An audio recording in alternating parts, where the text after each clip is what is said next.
Welcome, welcome, welcome. It's a pleasure to be here with you. Truly. I'm not just saying that. I'm very happy to be here.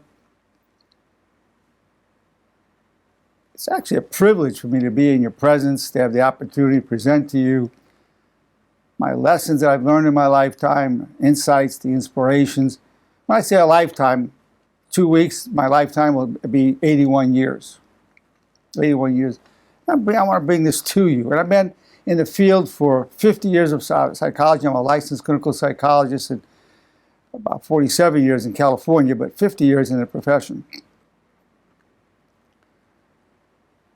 took me a while to catch on to some things, let me tell you, but I really have caught on, and that's why I'm going to present this to you. It's a very provocative title. How to Suffer with Dignity and Overcome the Biggest Lie in the World. How to suffer with dignity and overcome the biggest lie in the world. And you've got to be wondering, what's the biggest lie? That's going to come up. But I'm going to start off with how to suffer with dignity. So I'm going to start with this statement. We're going to suffer a lot. We're going to suffer tremendously in this life. We're going to suffer. Our children, our grandchildren, our parents have suffered. It's built in. And I'm not just saying a little bit, a lot. Now, you might say, what kind of psychologist is this? This is depressing. No, it's the opposite. Let me tell you why.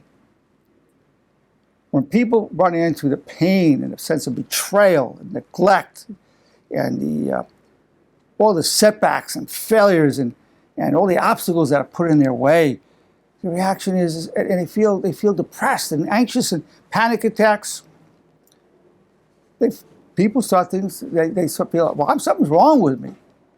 Something's wrong with me. I'm not happy. At least right now, I'm not. But I seem to be alone with this because everybody else looks fine. I mean, I've got friends and relatives. They're always posting on the Facebook and the internet and social media. They look happy. I mean, they're by the pool, they're having a drink, having dinner, they're out dancing, they're traveling, they're going this way, that way, they're doing sports, they're at the game. They're having a good time. And me, I'm miserable right now. The misery could be because you're sick, could be one of your loved ones is sick, your children, your spouse, your cousin, your aunt, your grandfather, your grandmother, your mother, your father, whomever. You're worried all the time. Something must be wrong with me. So what do people do? They pretend that nothing's wrong with them. They just go out. Some person's feeling, just terrible, And then a friend comes up to him and says, how you doing? Oh, I'm doing good. How about you, bro? It's like a switch into this social thing. And then he goes away, blah, blah, blah, blah. He goes away. He goes, oh, man, I'm just so miserable. Damn, I don't know how I'm going to pay that bill. I don't know what's going to happen to my mother. She's in the hospital. You know what's going on. Meantime, so another friend comes up and says, hey, bro, how you doing? Hey, good to see you. What's going on? Yeah, I just see the Dodger game. Oh, that was awesome. And it just goes on, you go into another thing. So in the meantime, that person seems to be happy. He looks at you and he says, well, he's happy. And the friend might be miserable too. That's the thing, is everybody's hiding it, right? Everybody's hiding it. Now, there are people hide it for a number of reasons. One, they may not want to burden another person, and I'm going to tell you how to get around that burdening effect.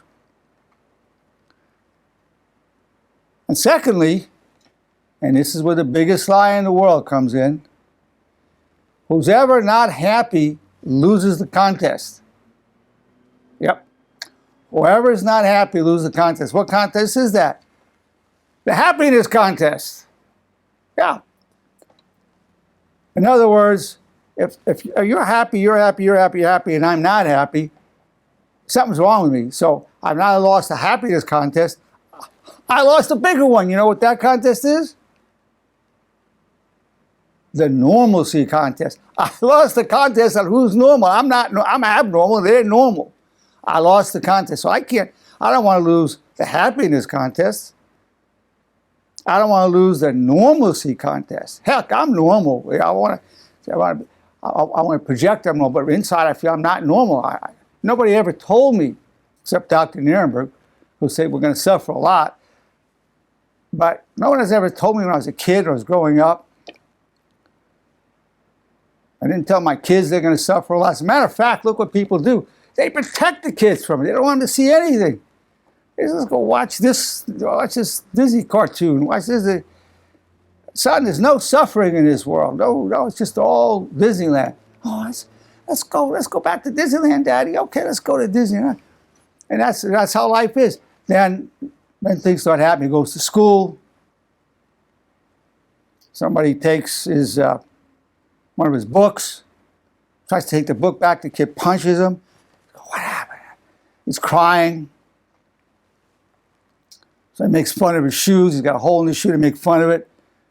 He starts crying, feels humiliated. It's not fun and games for him. I mean, well, what happened?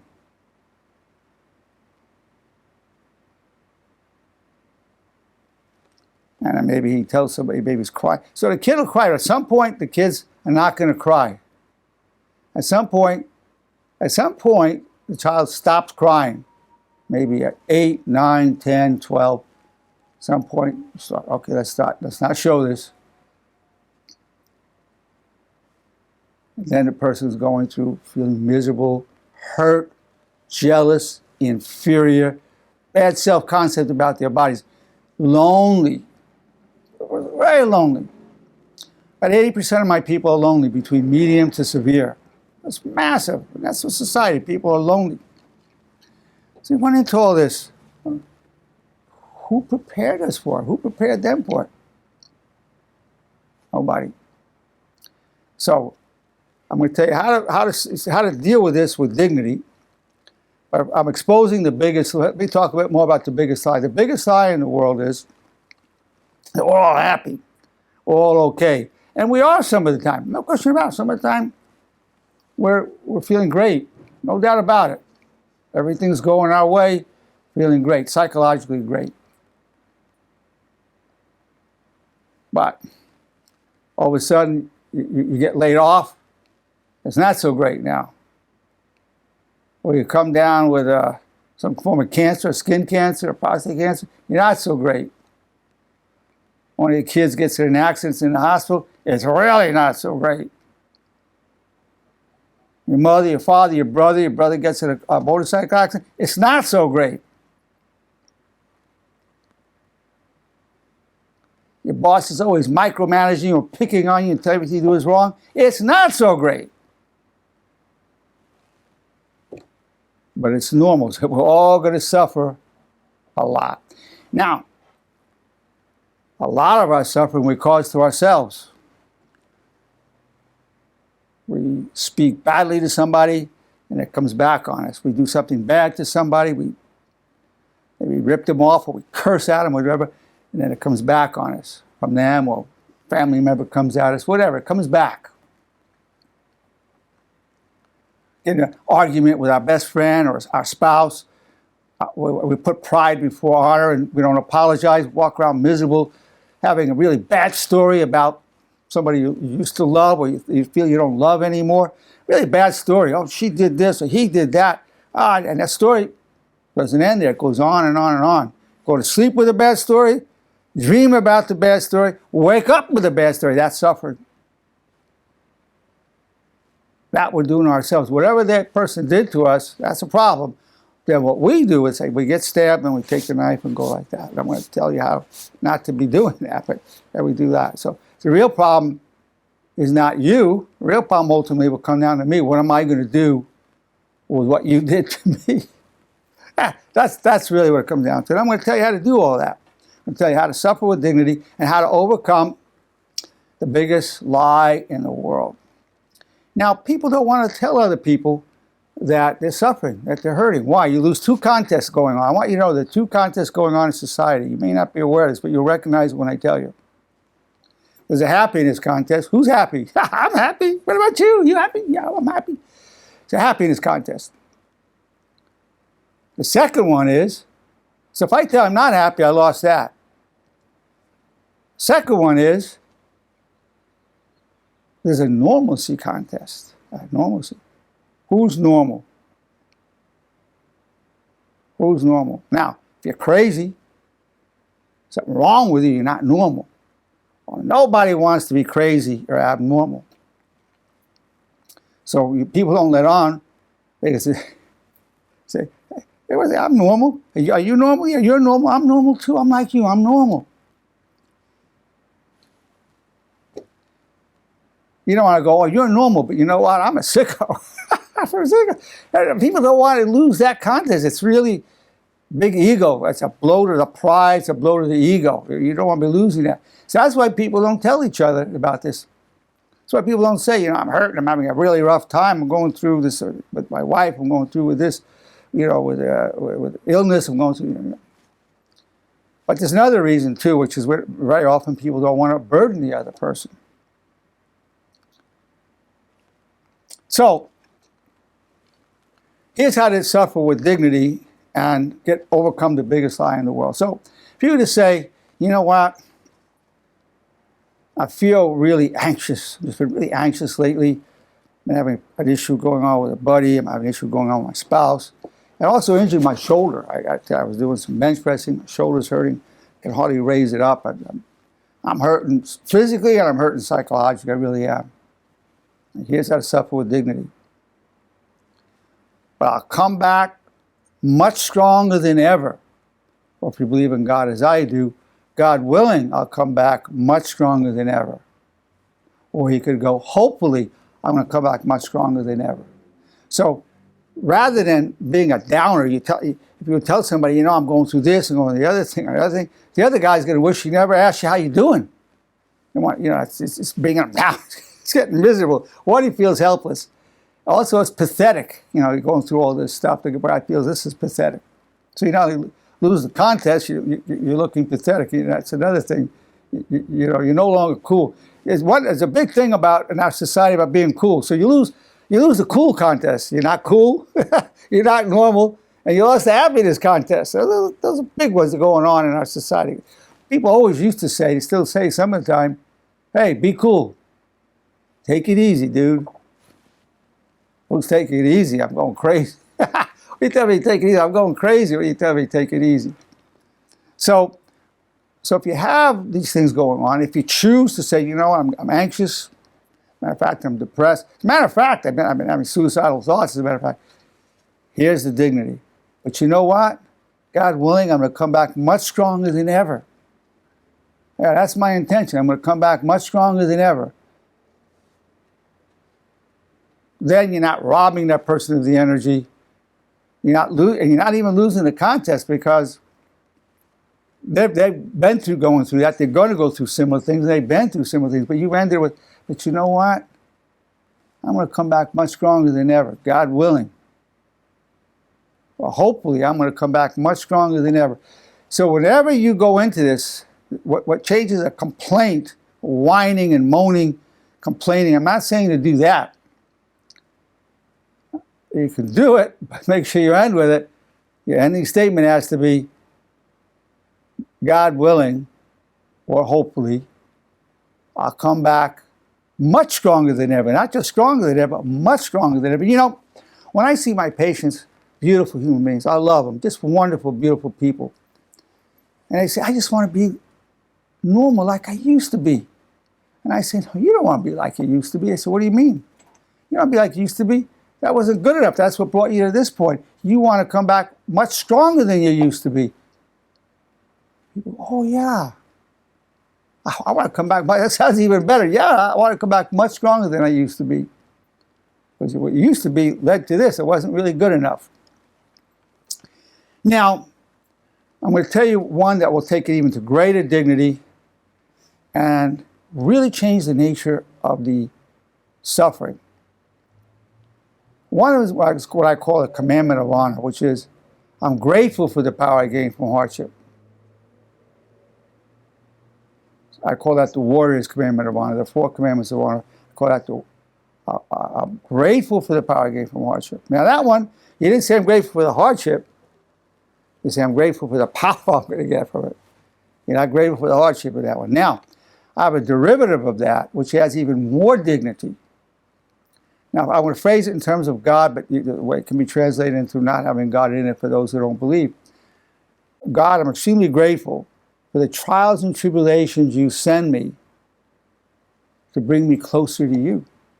God, I'm extremely grateful for the trials and tribulations you send me that will bring me closer to you. God, I'm extremely grateful for the trials and tribulations you send me that will bring me closer to you. Now, look what that does. Look at this now. None of us really want these things, but you have to have if you believe in God, you go, God, if you want me to suffer this way, I want to suffer this way. If you don't want me to suffer this way, I don't want to suffer this way. But God, if you have no preference, I prefer to not be hurting like this. Well, look what the statement is. This is big. This is big.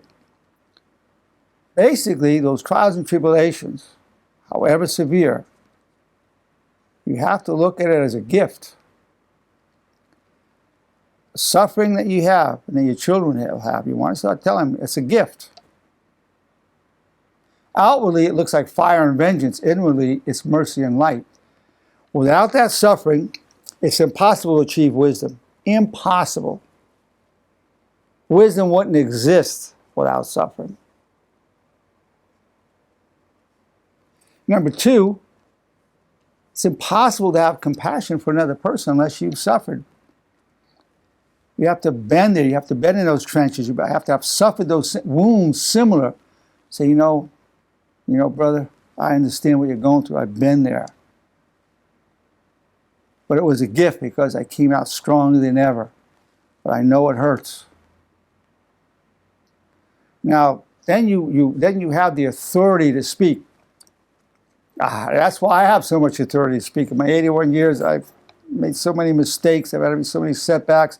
I've suffered so many problems in my life, medical, legal, emotional. And enables me to really have more compassion for all people. It's a gift. So that's how you bring the dignity, by looking at the trials and tribulations and the suffering as a gift. And you go, so if you either go, God, I'm extremely grateful for the trials and tribulations you send me that bring me closer to you, or you can say, I'm extremely grateful for the trials and tribulations that make me a stronger person. You don't want to address God. I'm extremely grateful for the trials and tribulations that have come upon me that make me a stronger person. That brings dignity. That brings dignity to your suffering. And it comes through following the path of honor. As you follow the path of honor, of reciting the 4 commandments of honor and the bridge, plus, and for those who go to advanced level, supremacy of honor code, which I've talked about in many other lectures. Now, I'll give you another example. You know, I'm having a terrible problem with my significant other, my wife, my girlfriend. I'm having a terrible problem with a colleague, whatever, just terrible. I feel like they're always picking on me and criticizing me. I get tired of it, a little bit, but it goes on and on. I get tired of it. I'm feeling torn down. It's starting to get to my self-esteem. It's really getting to me. And that a lot of people go through that, especially on their jobs, or very often in significant relationships, their marriages, a boyfriend, girlfriend. But let's take that to another level of dignity. I'm going through this situation where I really feel picked on. I'm having a big problem with it. But I can see how I've co-created. I can't just blame her. I've co-created. I co-created in this way. Yeah, that's one of the commandments of honor. I take full responsibility for co-creating my reality and my problems. I take full responsibility for co-creating my reality and my problems. It gives dignity to it. So you're not just whining and moaning about what this person did to you. You're saying, yeah, but I co-created it, so I'm going to unco-create that thing. Now, one of the thoughts that will help you in a relationship to deal with somebody who's being very negative with you is this thought: I'll respond more to your vulnerability than your negativity. Or, God willing, I'll respond more to your vulnerability than to your negativity. When you're repeating that throughout the day at different times, at least 3 times a day, that's one of the laws of honor. God willing, I'll respond more to your vulnerability than your negativity. Why is that powerful? For this reason: beneath all negativity, whether it's anger or aloofness, is always vulnerability. A person feels hurt, neglected, humiliated, jealous, inferior, overwhelmed, neglected, disregarded, disrespected. Always. So if we respond more to that, then that will help person heal up, and then of course we benefit too, because we're not just walking around so angry. And also that negative energy will come at us less. So I've co-created this with my wife. She's been getting really nasty, but I can see that I've not been giving her much attention. I think she's feeling really neglected, and that's my fault. I've got to stop making sure I pay attention to her. I'm going to take her out for dinner, buy some roses, and I'm going to help move this thing in the right direction. And then you do that, and you find she becomes a sweetheart instead of complaining all the time. She's not becoming a sweetheart, because that's what she does. That was the vulnerability under that negativity. So, by following the path of honor, brings dignity to our suffering. Another one of the commandments of honor is, I wish you well.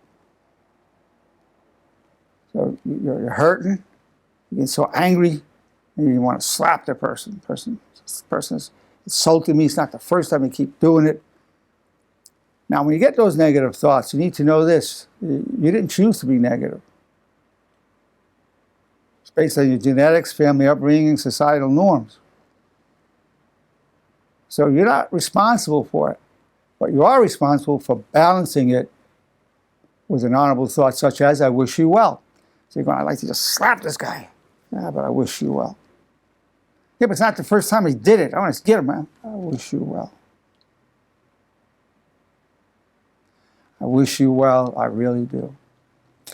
So now when you're saying that to yourself, it doesn't make that negative thought go away. And that negative thought is suffering. When we're walking around angry, these negative thoughts, that's suffering. And we go on and on with it. We're doing it to ourselves after a certain point. The whole idea is to come out of that as quickly as we can. One way is to balance it with an honorable thought. I wish you well. And somebody says, I don't want to wish that guy well. He's a son of a gun. I don't want to wish him well. Well, that's because people don't understand what it means to wish somebody well. It could mean in some case you hope they win the lottery. In this case, it may say, I don't want him to win the lottery. I don't wish him well. It could mean this: I hope he finds honor and repents in his life and becomes a better person. That's wishing him well. So wishing him well, everybody, no matter how upset they are with somebody, can wish somebody well in that sense. All of us can do that.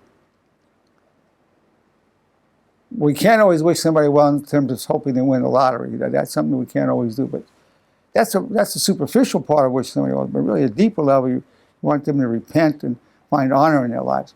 So you have, I wish you well. I take full responsibility for co-creating my reality and my problems. I'm grateful for the power I gain from hardship. Now, then you have one of two that can be used in terms of commandments of honor. If you believe in God as I do, it would be God, you wish is my only wish. You don't believe in God, I don't want to address God. It's, I seek always to serve my highest values. Now, as we commit ourselves to either God's will or highest values, and for somebody who wants to do God's will, that is their highest values. We know God will not want us to take revenge. I wish you well, I forgive you, I wish you well. And if it's somebody you love, you go, I love you, I wish you well. It's even stronger.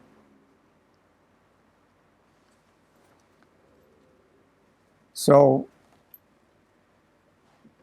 God, you wish is my only wish. I call that the mother of all the commandments, the mother of the whole honor system. All the commandments of honor derive from that. All the laws of honor, the supremacy of honor code, everything derives from that. Now, for this to work with the commandments of honor, you need to repeat the commandments of honor 3 times a day for the rest of your life. If you don't, you're not going to be able to suffer with honor, or you're not going to be able to suffer with dignity. So that involves a pledge where people raise their hand, which my right shoulder really is injured. Well, maybe I get my hand like that, yeah. As a disciple of honor, I pledge myself for all the days of my life to the 4 commandments of honor, and I'll teach them to those I love. I'll repeat them every morning, afternoon, and evening, and listen to myself recite them. There you have it. So now the person's a disciple of honor. You can do it 3 times a day for the rest of your life. Now, here's a little poem I wrote about this. There is a power that invaded Earth thousands of years ago. Propelled by vanity and guided by pride, the illusion of success and superiority whispered dreams of wealth and beauty and supreme control. We're all slaves to something, so choose your master well. Of course, that's ego that came upon us, our vanity, that causes tremendous suffering and tremendous pretense and lying about what's really going on with ourselves. We're all a slave to something, so choose your master well. Most are a slave to their egos. Now, you'll find honor a much better master to be a slave to honor. We have free will. We can make that choice. You're going to be a slave to something. Some people are slave to gambling, to cigarettes, various addictions. I suggest becoming a slave to honor, committing your life to it. Well, if you take the pledge to be a disciple of honor, that's what you're doing.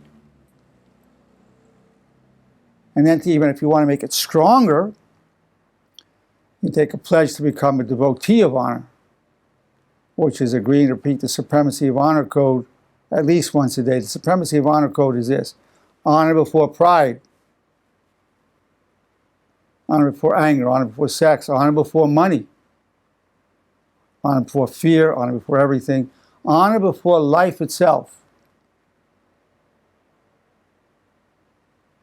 That when people take a pledge to be a devotee of honor, the pledge goes this way: as a devotee of honor, I pledge myself all the days of my life to the Supremacy of Honor Code, and I'll bring it to the world for a more just society. Now, the commitment as a disciple of honor with the 4 commandments of honor, as a devotee of honor, repeating the Supremacy of Honor Code at least once a day. This will transform your life, and then you'll have a legacy of honor. So your great-great-grandchildren will say, oh, we had these thoughts passed down to us by a great-great-grandmother, Tracy, and she passed this down to us. We got these thoughts from her, the legacy of honor. It's a beautiful legacy. Well, this is now the how to suffer with dignity and overcome the biggest lie in the world. So I'm going to open it up to any comments or questions. Is there anything you'd like to ask or add or say? Yes, when I think about how to suffer with dignity, I think about the bridge a lot in my suffering, especially when it involves someone else kind of not interrupting or causing our suffering, but adding to it, and everything's always internal. But the bridge, what's the most honorable thing to think, say, and do? So if something happens, I think, while I'm suffering, I think, you know what? Do the honorable thing. Do the honorable thing. Well, you know something? I'm really grateful you brought that up. You know why? I forgot to mention that in my lecture. That's one of the most important things is the bridge. It's a bridge from honor to reality. So you say the 4 commandments of honor 3 times a day, and then you say the bridge. What's the most honorable thing to think, say, and do? And also, if someone seems to be adding to my suffering, I think in my head, I will not allow you to control my anger ever. If I start to feel myself, one of the laws of honor. One of the laws of honor. A little agitated, I'll even remove myself from the situation and like excuse myself to go ponder upon what happened, what the situation happened that I may have co-created. And well, here's the situation. I'm glad you're saying that. want you to know these things don't work instantly. If you go, I wish you well, or I refuse to allow you to control my anger ever, it may linger, but it won't linger as long. Now you need to also know this about happiness. Psychologically, it's impossible to always be happy. Impossible. There's always things coming up in life. But spiritually, if you're living by the way of honor, you can be spiritually happy all the time. Happiness is more than just a feeling. When you're living by your highest values, when you're living by the code of honor, you're spiritually happy all the time. So that's another way to have dignity. Somebody says, how are you doing? Well, I'm really suffering psychologically, but you know what? The good news is, spiritually, I'm very happy and joyous. That'll be good. That'll give you a good feeling, and the person hearing it won't feel so like a downer or bummed out hearing what you had to say, because you are ending on a positive note. 2 positive notes. You can say, well, spiritually, I'm joyous and happy. Also, God willing, I'll come back much stronger than ever. This is adding a real positive note. So rather than really losing a contest, you really earn people's respect, because that's a beautiful attitude. How noble is that? Anything else you have there you want to ask or say? Yeah, just one last thing, along with, when I think in my head, I will not allow you to control my anger ever. I remember that misery loves company. So whatever they're going through, I have to remember, it's not about me. Don't take it personally. That's another law. It's not about me, nothing personal. Yeah. There's a saying in psychology, look how a person makes you feel, and that's actually what they're feeling. You can know what a person's feeling at a given time. See how they make you feel. If you feel very belittled and lower, humiliated, they'll walk around feeling humiliated. That's what they do to themselves, they're going to do to us.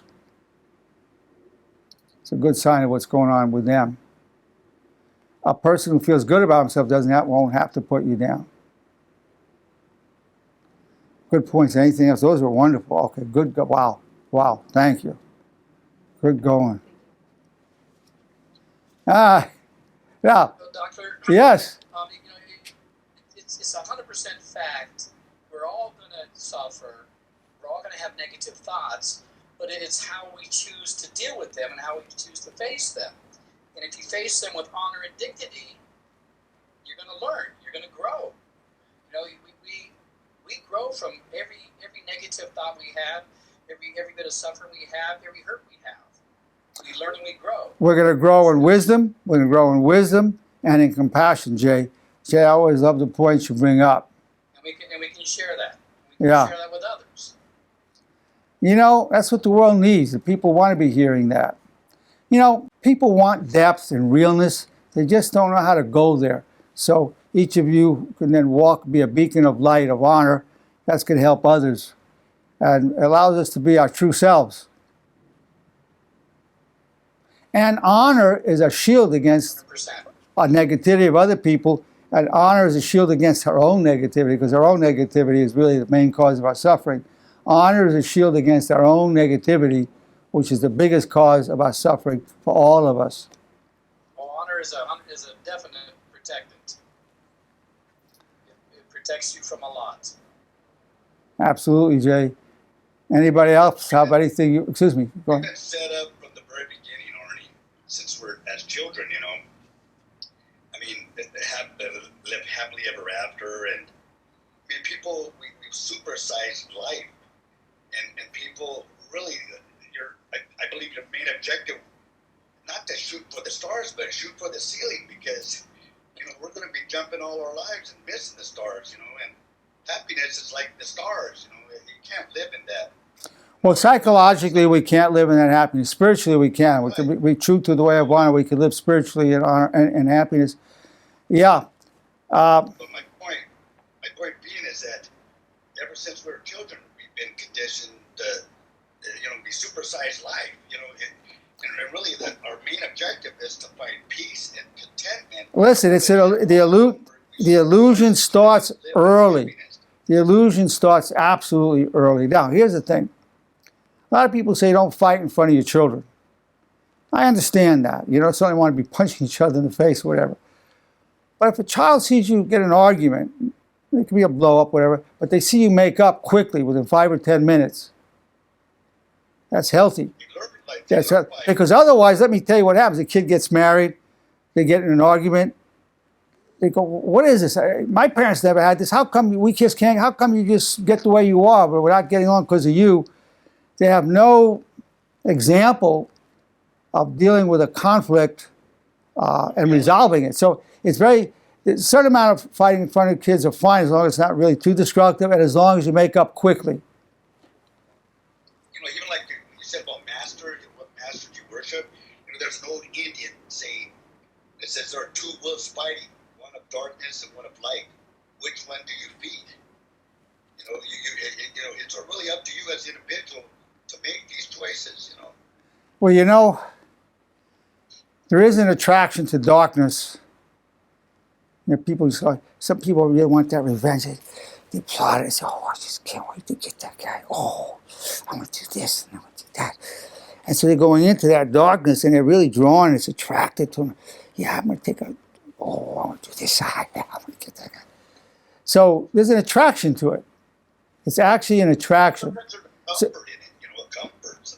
But it's a matter of getting the attraction to the light, and it's a cultivated taste to get an attraction to the light. It's a cultivated taste. Excuse me, what are you saying, Michael?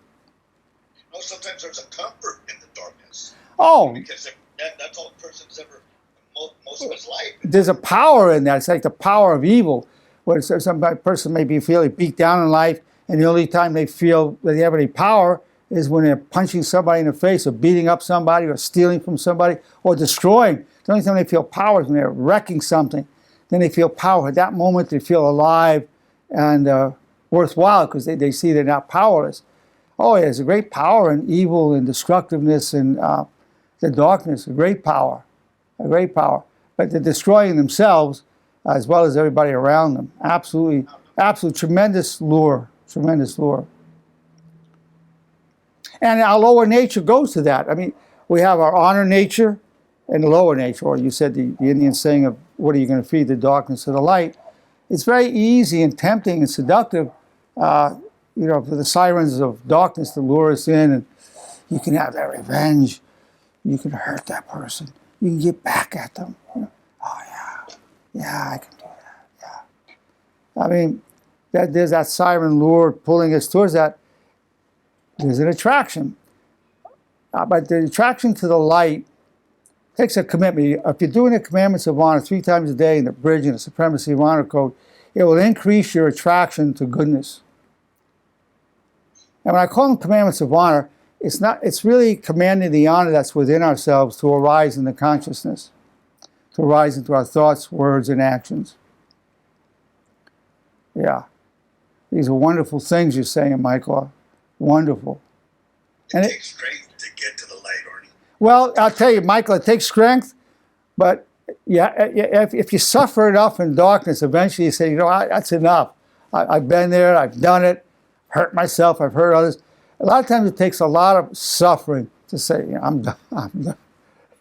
It was overrated. Done. I don't want to do that to myself anymore. That often take a while. Take a while. Well, it's been my pleasure, my privilege, my enjoyment, truthfully, to be here with you and to present to you how to suffer with dignity and overcome the biggest lie in the world.